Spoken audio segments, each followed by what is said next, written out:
OPP responded to more than 200 crashes over the past 24 hours as the GTA received its first snowfall of the season.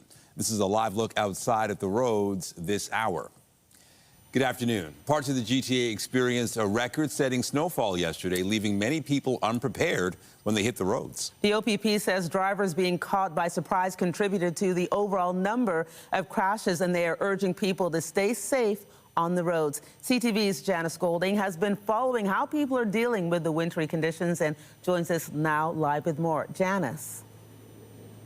Hi, Andrea. Yes, it was a very frosty morning following our first real blast of winter this weekend, which came quite early this year. In fact, this was the biggest snowfall that we have seen in our city since November 9th, 1969. According to Environment Canada, Toronto saw 10 centimeters of snow yesterday at Pearson, with 17 centimeters falling in Hamilton, which saw the highest amount in the GTA.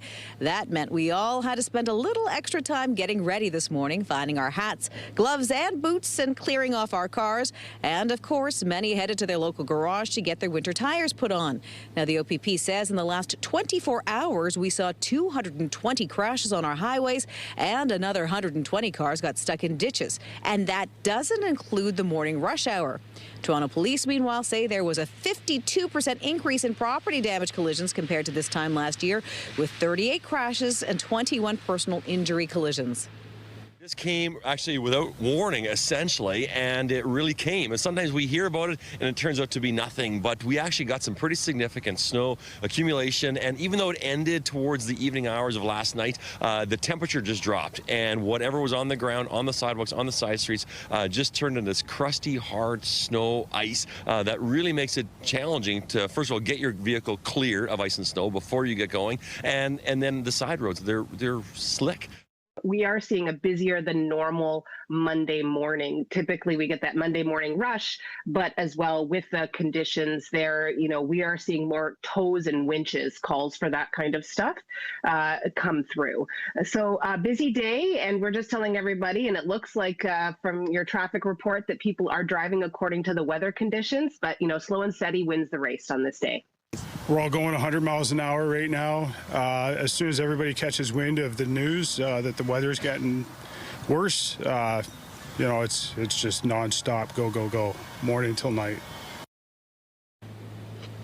Now, CAA says it is also time to get your emergency kits ready, meaning pack a tea light, some matches, a blanket, a shovel, and some charging cables, as well as some non-perishable food, because you never know when you might need them.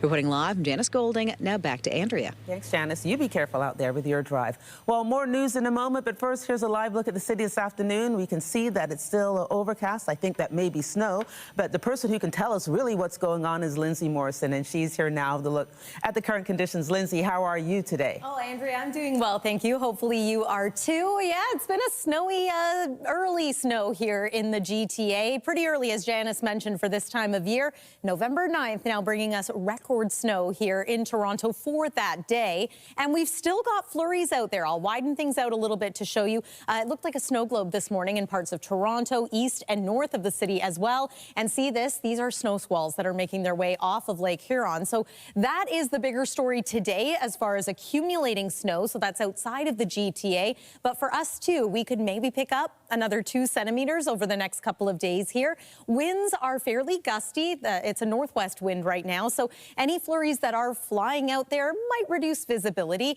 And you're going to have to watch for some slushy and even icy spots still on sidewalks, driveways, and some roads. It's -3 degrees right now. It feels like -9. All of a sudden, we have catapulted ourselves into winter. Here's today at a glance, likely to stay below freezing. -1 degree, the forecast daytime high, feeling like -3. We'll take you through what you need to know weather-wise for the rest of the week coming up. For now, Nathan, though, I'll send it over to you. All right. Thank you, Lindsay. A woman's been taken to hospital with serious injuries after a shooting in Flemingdon Park early this morning.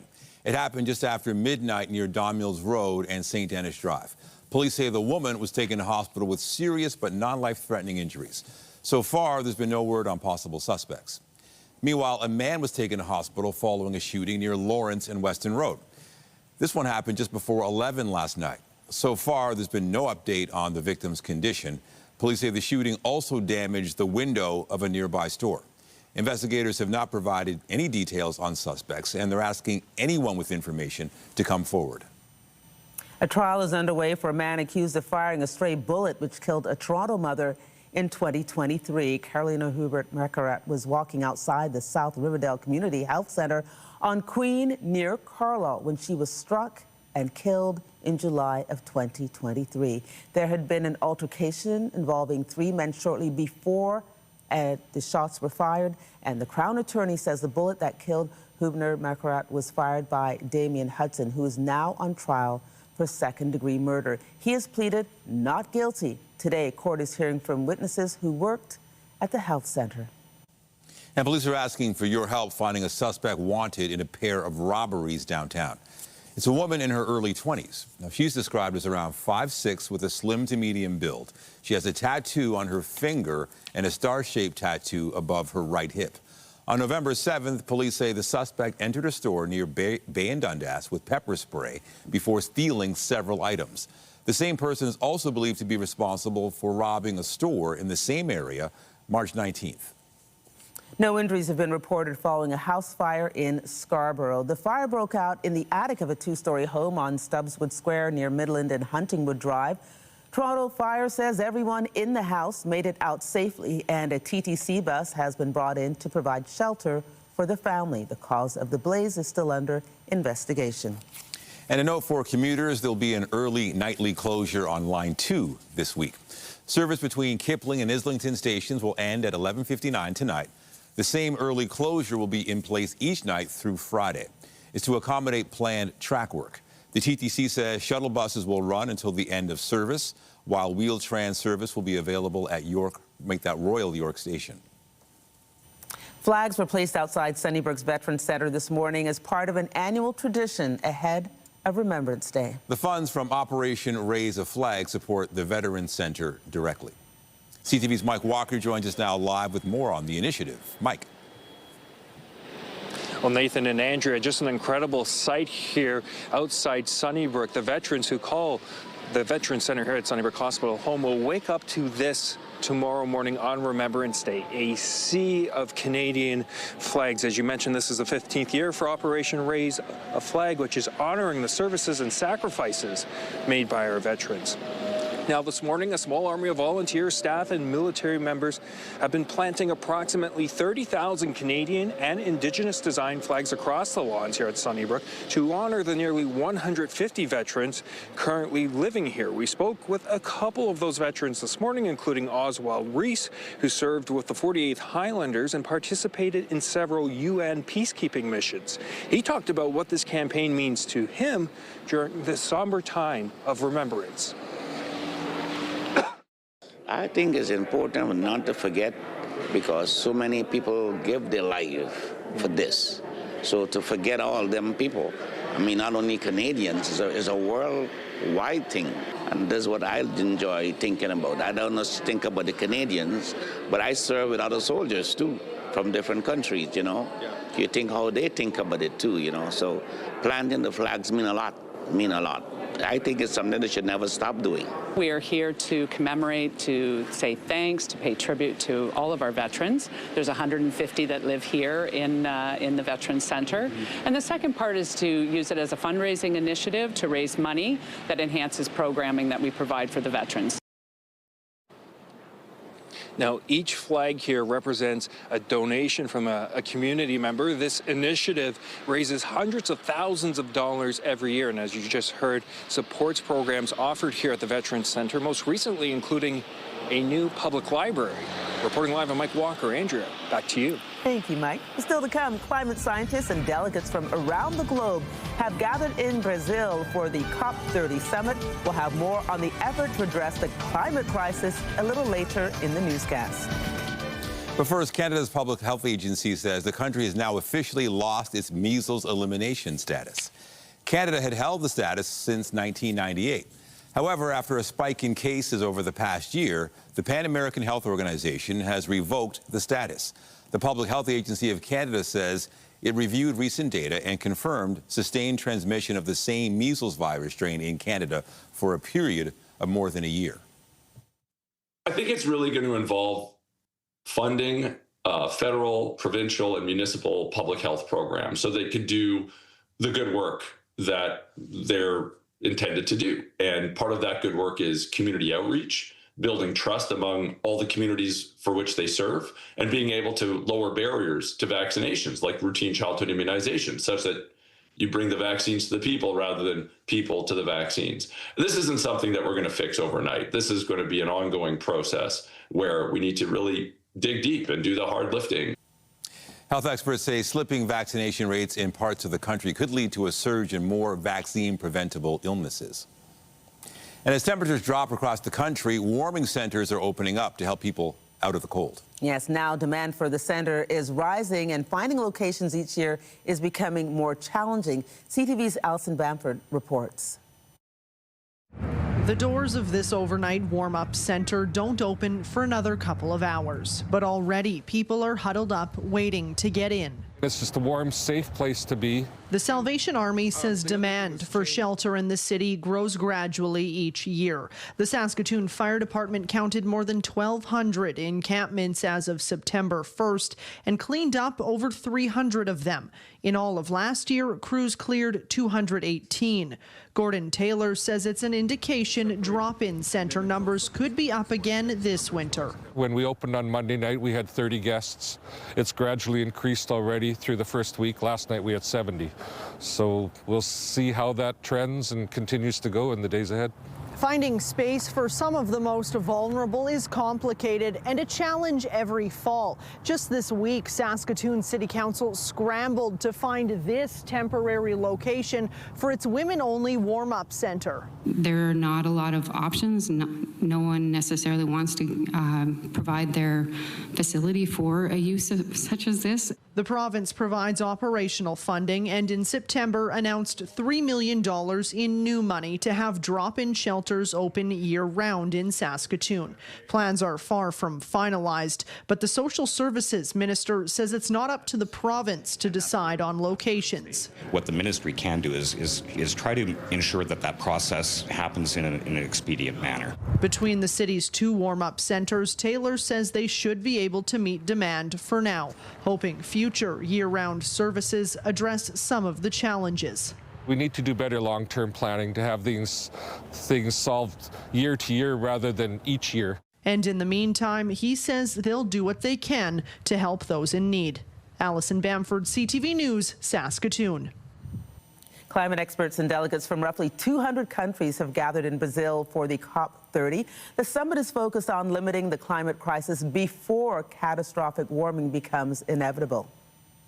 I'm hoping that this is an opportunity for all the stakeholders to come to the table to really talk about what it is everybody can do to reduce the emissions within the context of their own nations, but also what other stakeholders like private sector can do, and also talking about discussions such as the role of technology. 50,000 people are expected to attend the United Nations Climate Change Conference over 11 days. They will discuss global transitions to a green fuel economy, global warming, and the consequences of failing to implement previous pledges. The chief of the summit says many rich countries have lost enthusiasm for tackling climate crisis. The U.S. is not sending any high-level representatives to the summit. CTV's Scott Hurst has been following the summit and joins us live now more. Scott, what is the focus this year for the annual climate change conference? Because we've had 30 years of this, and apparently not much has changed. Good afternoon, Andrea. International leaders are being urged to tackle the climate crisis with more urgency and more cooperation, but it comes at a time when some key global partners, as you mentioned, the United States, appear to be pulling back in their climate fight.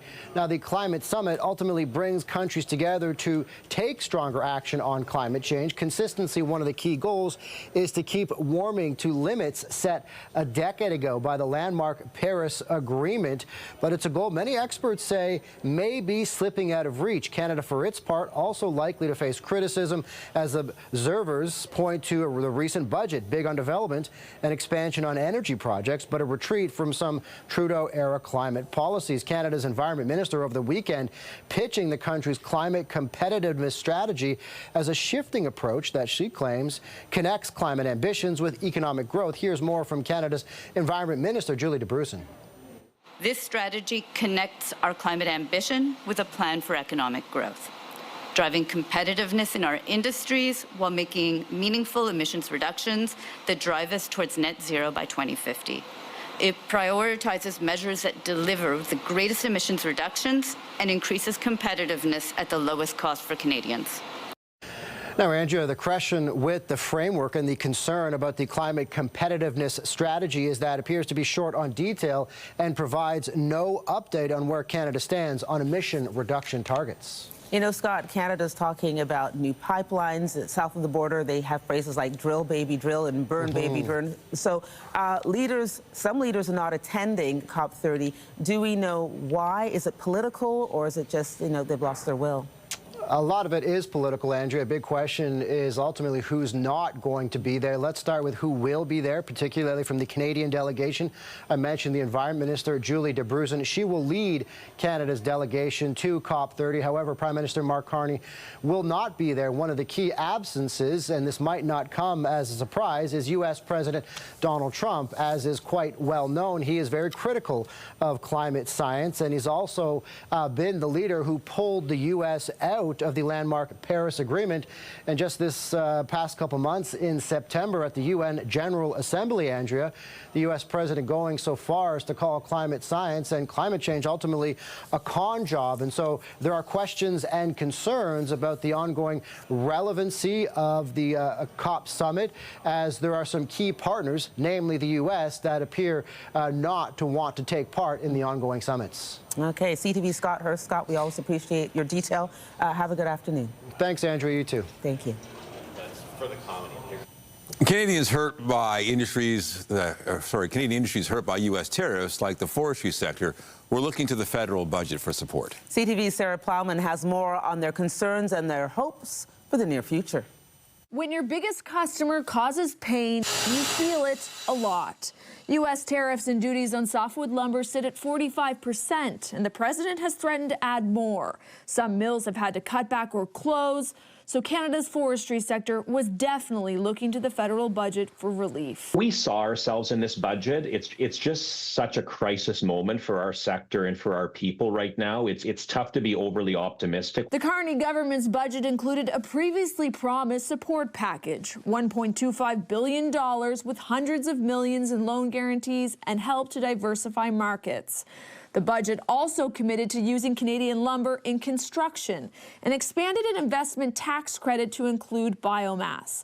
Money to support the industry has started to flow. Ottawa says hundreds of millions of dollars in financing is already in the pipeline. But the Forest Products Association of Canada is hearing some companies aren't able to access it. So that's something we need to dig into to better understand, to see if government can make a pivot there with the banks. The industry's top priority is a trade deal with the U.S. The Premier of New Brunswick wants this sector to be first on the list in negotiations. And then our industries here need more than just loan guarantee support.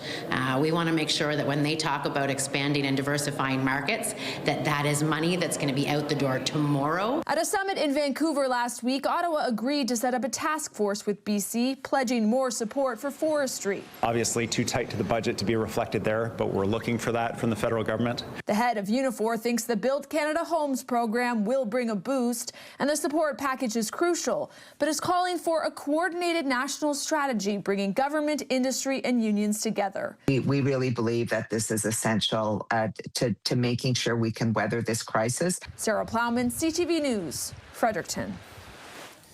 The decision by Canadian provinces to pull U.S. wines and liquors from store shelves has had an impact, with sales experiencing a major decline. The California-based Wine Institute says U.S. wine sales in Canada fell 91% in the second quarter of 2025. Meanwhile, the president of Wine Growers of Nova Scotia says wineries in that province have seen an increase in sales. The LCBO says sales of Ontario VQA winers, which are made entirely from local grapes, are up 67% year over year, while red wine sales have risen 80%. The U.S. Senate has taken its first step towards ending the government shutdown at 6 weeks. It is already the longest in American history. 3/5 of the Senate duly chosen and sworn, having voted in the affirmative, the motion upon reconsideration is agreed to. On Sunday, moderate Democrats agreed on a measure which will fund the government through January. The shutdown has seriously affected a number of federal government services, including cutting food benefits to 41 million low-income Americans and creating long delays at U.S. airports. The deal came only after Republicans agreed to a vote in December on extending subsidies which help low-income people pay for private health insurance. This agreement will give Democrats control of the Senate floor for a vote on one of our top legislative priorities, extending the Affordable Care Act premium tax credits. This is important when Republicans control every branch of government. I expect Republicans to be at the table in the next few weeks. I expect the White House to be at the table. And if they do choose not to come to the table, they can own the disastrous premium increases that will continue to rise. It was the worst day for travel disruptions at U.S. airports, with more than 2,800 flight cancellations and more than 10,000 delays. Air traffic controllers have now been working for nearly 6 weeks without pay. The U.S. Transportation Secretary is warning that things will get worse in the lead up to American Thanksgiving. The FAA is gradually increasing the number of flight cuts to deal with staffing shortages caused by the shutdown. U.S. President Donald Trump has pardoned his former lawyer, Rudy Giuliani, along with others, accused of backing Trump's efforts to overturn the 2020 presidential election. Justice Department officials confirm the pardon is full, complete, and unconditional. It also includes Trump's former chief of staff, Mark Meadows, as well as conservative lawyers Sidney Powell and John Eastman.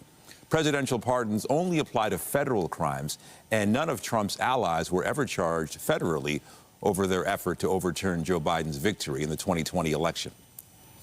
188 banners have been hung in Bowmanville ahead of Remembrance Day to honor those who fought for Canada. As CTV's Carol Charles tells us, one banner represents a love story that began just after the end of the Second World War. 99-year-old Mary Brown takes a moment to look up and see a picture of her husband, Fred Brown.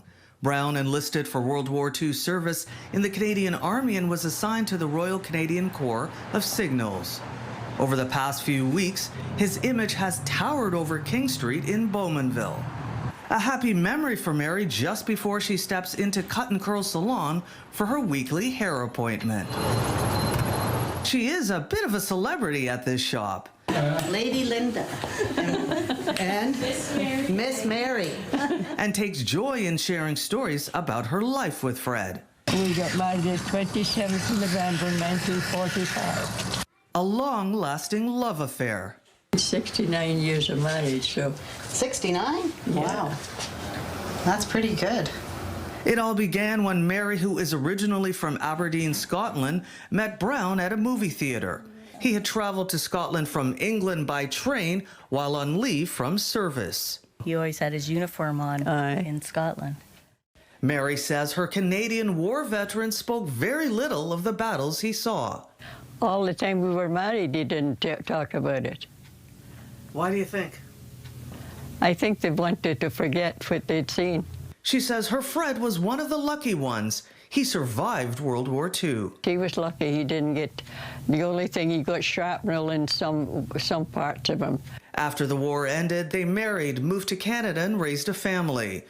Bowmanville has been their home since 1953, a place which holds decades of memories. He was a good man, and he was a kind man, and I just loved him, and I still love him.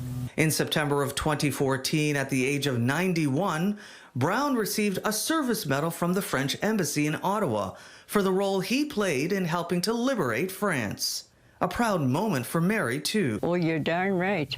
And all my family, too. Everybody that served, we were proud of them. They were sticking up for their country. Brown died on April 25, 2015, at the age of 93. But his hometown of Bowmanville has not forgotten him. I look up and I say, there's my honey. Carol Charles, CTV News.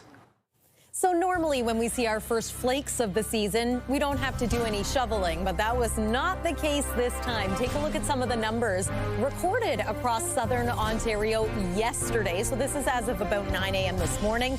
Hamilton, 16 centimeters of snow, Kitchener, 15, and we picked up about 10 here in the city of Toronto, with more possible today. But even you might be able to see on the forecast radar, it's a bit of a different snow for today. Lake effect streamers, especially off Lake Huron, going to be the big story for today. So if you have any traveling to do on roadways, watch for reduced visibility, especially west and north of here. We're going to take you through your Remembrance Day ceremony forecast for tomorrow in case you're going to be heading out to a cenotaph. Details are after the break here on CTV News at noon. When you see it happen, send it to CTV News. Text 10400. From your screen to ours. Text 10400.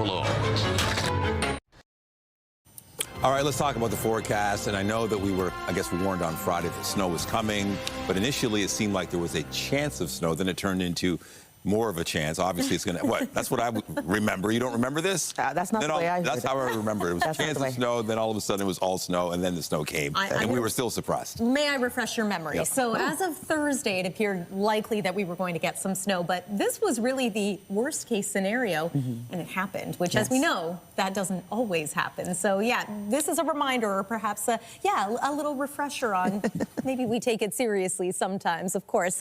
But in early November, not everyone was prepared for this type of weather. Many people still do not have their winter tires on, and it was just a couple of weeks ago that we were experiencing some very warm October air. So yeah, this is a blast of reality when it comes to winter weather, and it's not finished just yet. Weather is brought to you by the Presler Law Firm, injury lawyers. You don't pay unless they win. We've talked quite a bit about the snow here in Toronto, but it's not just here. City of Ottawa picked up roughly 12 centimeters of snow as of this morning, with more to come. Montreal seeing some freezing rain last night and into today.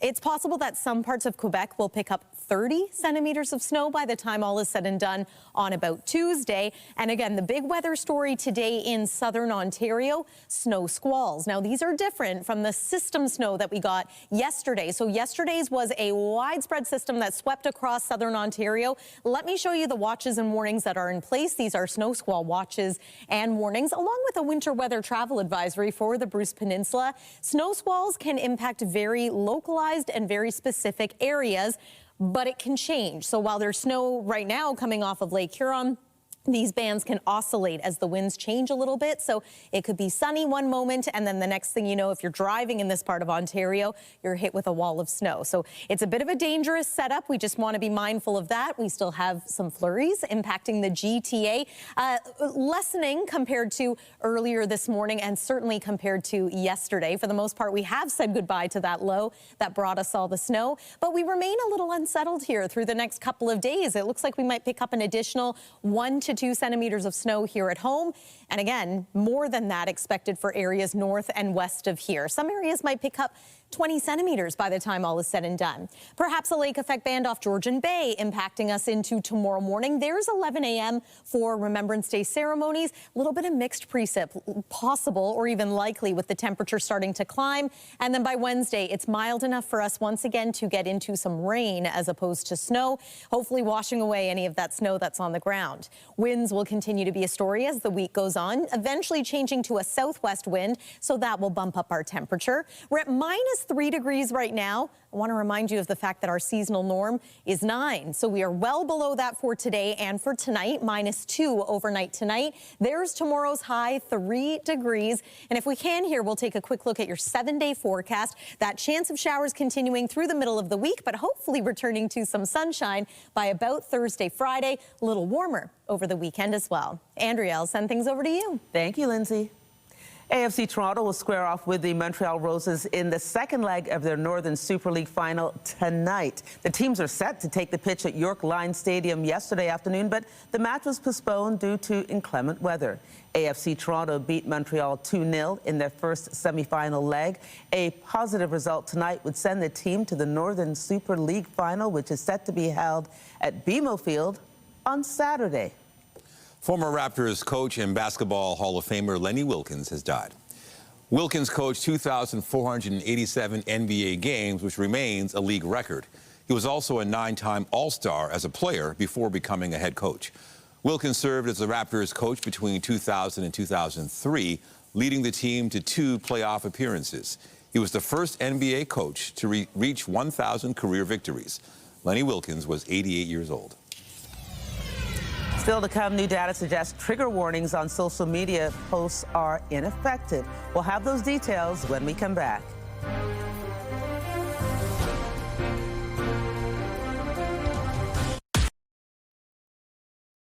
From time to time, your social media feed might show you a trigger warning.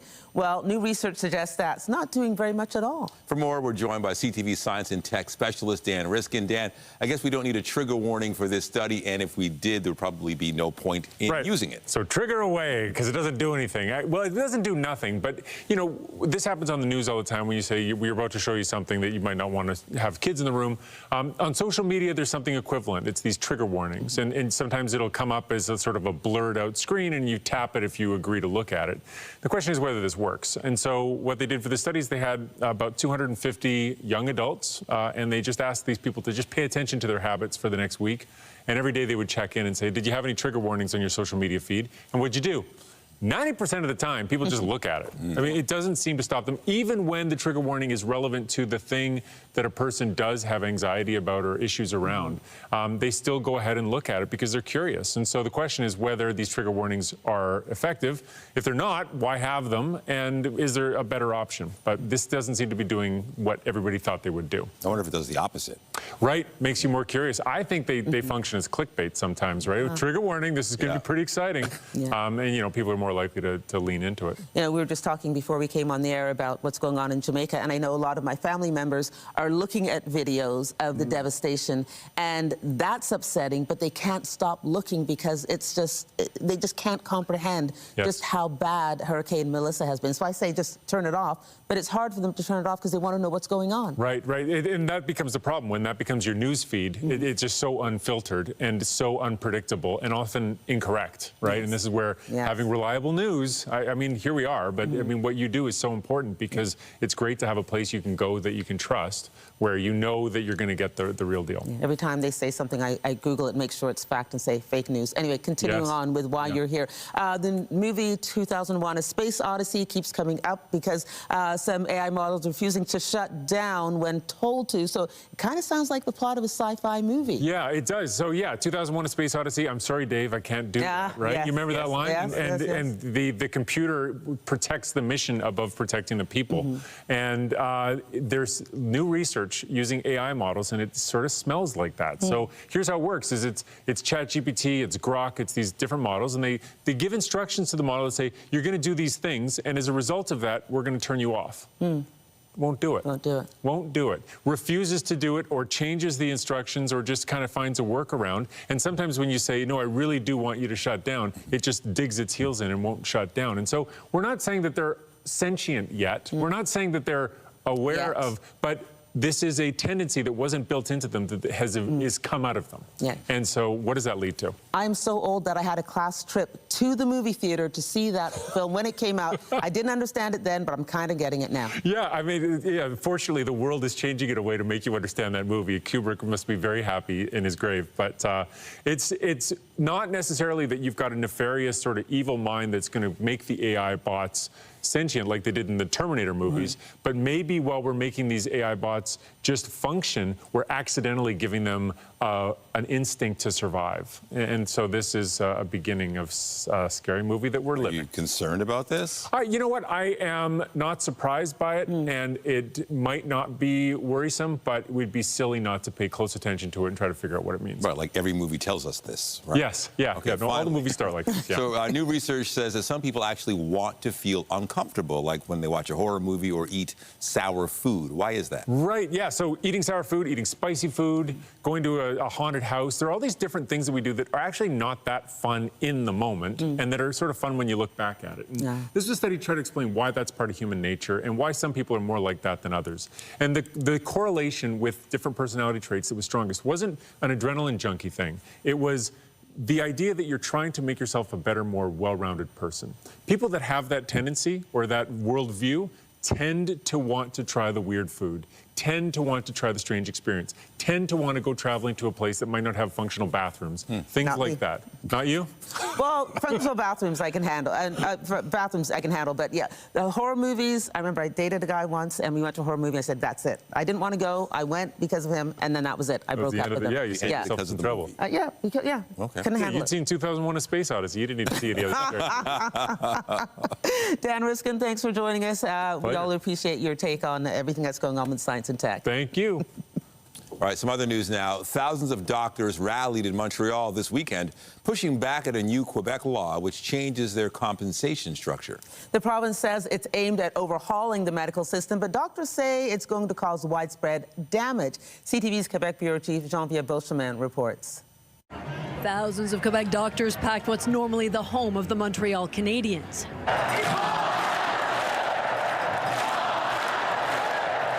They're facing off against the government over Bill 2, the province's law overhauling physicians' pay and work structures. An all-doctor band providing the soundtrack to a rally that brought generations together. Medical students, residents, family physicians, and specialists united to denounce the law they call authoritarian dangerous. Internal medicine specialist Dr. Daniel Cobb followed his father's footsteps into medicine. We want the system to work. We want it to work. But the way they're going about it is only going to de-incentivize doctors from actually stepping up and making it work. Quebec invoked closure in late October to pass the law, its remedy to Canada's most overcrowded ERs and long surgery wait lists. The law ties a percentage of a doctor's salary to performance targets and pays family doctors a fixed sum per patient visit. Doctors here say it will simply drive away those practicing in Quebec. C'est pas une loi pour construire, c'est une loi pour brimer. Dr. Lionel Ange Pongui resigned as head of obstetrics and gynecology at a hospital in the Outaouais region. He's now considering practicing next door in Ottawa. So Law 2 was billed as something that will help access. In fact, Law 2 is breaking our system. It's breaking our doctors. 250 doctors have actually applied for an Ontario license over the last 2 weeks. Compare that to just 19 applications from June to October 22nd. 70 applied to New Brunswick. So if doctors leave the province, they're going to be even shorter than they were before.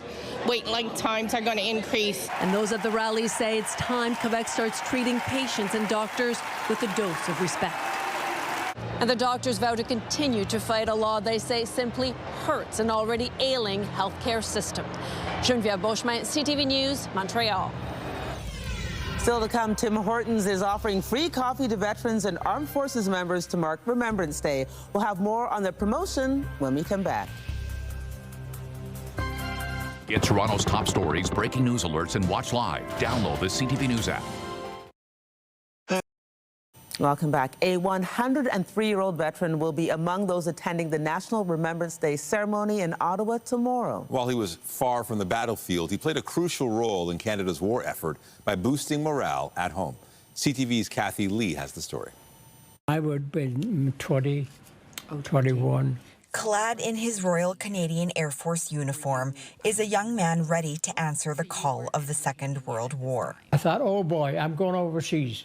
I really wanted to go. But instead, the new recruit was assigned as a leading aircraft man, stationed in Skidoock, New Brunswick, doing small repairs and sometimes big projects. We got a Hawker Hurricane, a single-seater fighter plane, and we got it as in kits, and we put it all together, and I did the electrical work on it. The sparks and circuits kept Elmer Friesen busy for a year and a half, until his service took a musical turn. I was always singing. Wherever I went, I was always singing. When he was recruited into an entertainment group. We did variety shows, two of them, and we also did Gilbert and Sullivan Opera. We performed in Moncton and Nova Scotia and Prince Edward Island. Friesen wasn't overseas, but his role at home was just as crucial, lifting spirits of civilians as wartime tension grew. It was really good to see the reception that we got when we did entertain them. I know that it took some relief out of their concerns. He would go on to perform for another year or so. And while the curtain has long since fallen, the melodies never really left. Take me out to the ball game. At 103, his voice may be softer, but the echo of his service remains. Proof that duty isn't always measured in combat, but sometimes it's measured in music. Kathy Lee, CTV News, Calgary. Tim Hortons is offering free coffee to veterans and armed forces members to mark Remembrance Day. The company says Canadian veterans and active duty military members who present a valid government-issued veteran service card or military service ID card can receive a free hot beverage of their choice tomorrow. The promotion applies to all locations across Canada. Tim Hortons' president says it's a gesture of appreciation for their service and sacrifice. The latest installment in the Predator franchise dominated the weekend box office. You're after a creature that can't be killed. Predator Badlands is the 9th movie in the science fiction series. It destroyed the competition with $40 million U.S. across North America. Colleen Hoover's Regretting You brought in $7.1 million for second place, and Black Phone 2 held on to its spot in the top 3 with $5.3 million in ticket sales. Coming up, a Kitchener man recently ran around the perimeter of the city to raise money for those in need. We'll have more on his effort to give back to the city that supported him when we come back.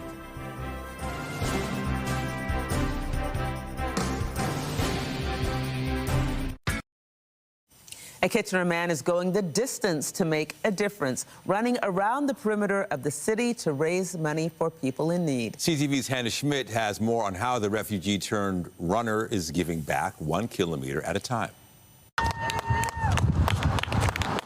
It's not about medals or finish times. For Jovica Savic, it's about helping those who are struggling to make ends meet. It brings such warmth to my heart. The local runner, refugee, and social media content creator says this 51.9-kilometer run is his way of giving back to the city that gave him a home. I was born in former Yugoslavia. I was born in Bosnia. Kitchener has become the real, true home now. We've been here for, I think, close to 20 years now. Savic, better known as Yahtzee Runs on social media, ran the full perimeter of Kitchener with a group of supporters in under 8 hours.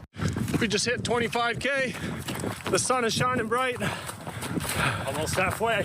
His goal, to raise $25,000 for local organizations tackling homelessness, hunger, and mental health. I saw a mother and a child on a corner, and the child was not much older than my own kids, and I'll choke up every time, talking about that, but that's really what prompted the whole thing. Funds raised from the run will go directly to Ray of Hope, a local organization providing meals, employment services, and addiction recovery support to people in Waterloo region. A year ago, we were maybe topping out around 200 for suppers, for example, and now we're topping out around 300. We are seeing more families, which is concerning, especially in our Marketplace Food Bank program. 25 years ago, my family came to this country. Since his viral post titled Thoughts of a Refugee, Savic has connected with thousands of people across Canada. Something just hit me, and it was like one take, and I said what I said. It was just thanking Canada for what it's done for me and my family.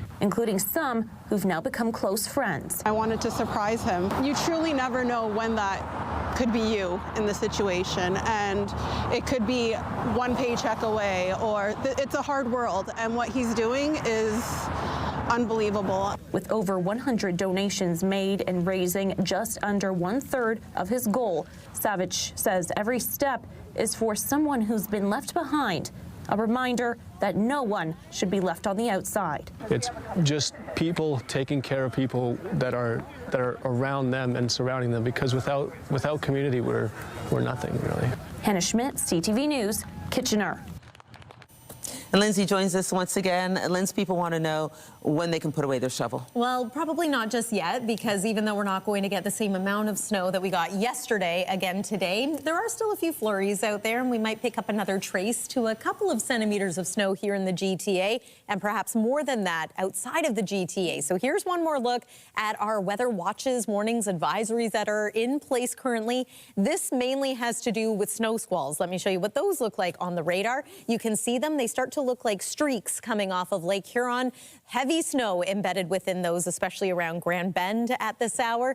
Temperature-wise tonight, we are going to stay below freezing. So any slush or snow that's out there might become a bit icy if it hasn't already. We're below freezing through much of today as well. There's your Remembrance Day forecast. So this is around 11 a.m. Lots of people I know hoping to venture outside for ceremonies to the local cenotaph. At the very best, mix of sun and cloud. Worst case scenario, though, we could be dealing with some showers or some flurries, perhaps of a bit of a mix of the two. And then by Wednesday, Thursday, Friday, we are mild enough for any precipitation to be in the form of rain. Andrea and Nathan. And that is CTV News at noon. Remember, you can get Toronto's breaking news all day long on CP24 and at ctvnewstoronto.ca. For Lindsay Morrison and all of us here, have a pleasant afternoon. I'm Andrea Case. And I'm Nathan Downer. Be sure to join us later for CTV News at 5 and 6. Have a great afternoon. Bye.